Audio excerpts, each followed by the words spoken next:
చాలామంది marriage dates విషయంలో తప్పులు కాలేస్తుంటారు. ఎందుకంటే వాళ్ళ ఫ్రెండ్స్ రావాలనో, వాళ్ళ చుట్టాలు రావాలనో, సంభావనలు రావాలనో, చదివింపులు రావాలనో, డబ్బు రావాలనో, మేము గిఫ్ట్లు ఇచ్చాం గిఫ్ట్లు రావాలనో, ఎట్లో గట్లా ఒక సండే రోజు హాలిడే ఉన్న రోజు మార్చుకుంటూ ఉంటారు.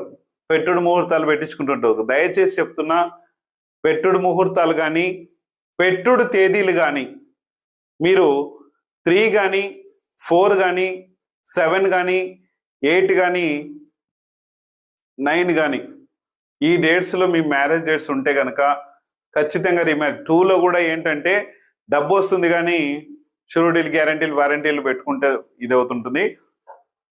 ఏ మ్యారేజ్ అయినా సరే అండి, ఎలాంటి డేట్స్ ఉంటే మీకు ప్రాబ్లం అవుతుందని కింద ఫుల్ వీడియో చేసి ఇచ్చాను. ఖచ్చితంగా మీరు భక్తి న్యూమరాలజీ వెల్త్ ఛానల్లోకి వెళ్ళి మీ యొక్క మ్యారేజ్ ఎనర్జీస్ ఎలా ఉన్నాయో చూసుకోండి. ఇంకా చాలా వీడియోస్ చేశాను, అవన్నీ కూడా చూసి ముందుకు వెళ్ళగలరు. Thank you.